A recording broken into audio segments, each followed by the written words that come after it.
Hi hello and welcome to Kissik talk. Ravi బంద hi Karthik. Karthika Nikhil Kavya. Sorry hi Nikhil. Hello, ఎలా ఉన్నారు? బాగున్నాను. మీరు ఎలా ఉన్నారు? ఈ రోజైతే మా మౌనిక చాలా చాలా చాలా అందంగా ఉంది. మీరలా అంటే ఎలా? యూ లుక్ లైక్ అ బాబీ డాల్. ఓ మై గాడ్, ఎక్కడో కాలుతున్న వాసన వస్తుందా బండి మీకు? తీరా బండి తీరా బండి తీ, పోదాం ఇక, వద్దు. నాకు మీకు ఎంతో ఇష్టమైన మన ఇంట్లో అబ్బాయి మన రవి ఈ రోజు మన కిసిక్ టాక్స్ కి వచ్చాడు. Hi Ravi. Hi Varsha. Hi hero. ఏయ్, ఏయ్, ఏయ్, ఏయ్. అంటే నిన్ను హీరోయిన్ అనాలనే కదా హాయ్ యాంకర్ గారు. Oh my god, thank you. Thank you.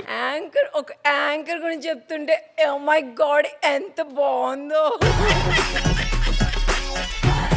అంటే కష్టపడ్డావు, ఈ రోజు సక్సెస్ చూస్తున్నావు. So today Kissik talks is doing really well. And ఒక ప్రోడక్ట్ చేసాం, ఒక ప్రాజెక్ట్ చేసాం, అది ఎక్కడ ప్రమోట్ చేయాలి అని అంటే there is only one place. Varsha దగ్గరికి వెళ్ళిపోదాం, కిసిక్ టాక్స్ అని అనుకుని ఇక్కడికి వచ్చాం.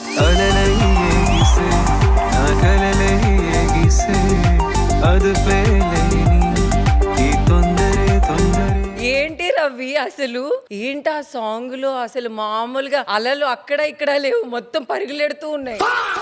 ఏంటి బాబన్నా? పరుగులెడుతూ ఉన్నాయి. ఎగుస్తూ ఉన్నాయి, అలలు ఎగుస్తూ ఉన్నాయి.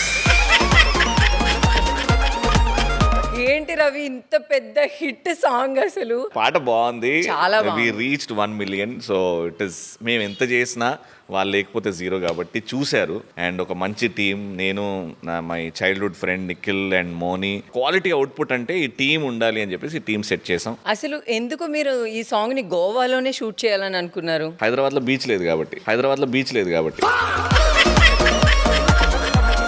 గ్రీన్ మ్యాట్లు వేస్తే రాదా? బీచ్ కి అది ఏదైనా వస్తుంది. అంటే మా సాంగ్ పేరు అలలై ఎగిసాయి కదా. అందుకు అలల దగ్గరికి వెళ్ళి చేయాలని అక్కడ చేశారు. వాడికి గోవా వెళ్ళాలని ఉండే, ఏం చేస్తే ఫ్రీగా వెళ్ళొచ్చు, ఆ పాట పాట రవికి చెప్తే వాడు తీసుకెళ్తాడు. నిఖిల్, మీరు అసలు ఈ సాంగ్ మా రవితోనే ఎందుకు చేయాలి అనుకున్నారు? నాకు వాడు లైక్ హీ సెడ్ మేము చిన్నప్పటి నుంచి ఫ్రెండ్స్. సో నేను ఫస్ట్ ఏమనుకున్నా, నాకు హీరోగా రవినే ఇమాజిన్ చేసుకుంటూ రాస్తాను. సో అలాగే ఈ పాట కూడా రాసినప్పుడు ఫస్ట్ రవికే వినిపించాను. He really loved it. So ఇంకా ఓకే, మనం ప్రొడ్యూసర్ని ఎత్తుకుదామని చెప్పి అలా 1 by 1 ఒక్కొక్కటి అయ్యిందని. బేసిక్గా మీరే కాదు, రవి అంటే బేసిక్గా చాలా మందికి ఇష్టం. ఎందుకంటే ఎవరు కొత్త వాళ్ళు వచ్చినా ఆ ప్రొడ్యూసర్కి కానీ ఆ ఛానల్కి కానీ ఇబ్బంది పెట్టకుండా, ఎవరున్నా కూడా తను ఎంకరేజ్ చేసి చాలా మందికి సపోర్ట్ చేశాడు. సో అందుకే మా రవి ఎప్పుడు ఫుల్ బిజీగా హ్యాపీగా ఏది చేసినా ఇంత సక్సెస్ అవుతుంది అనుకుంటున్నాను నేనైతే. God's been kind Varsha.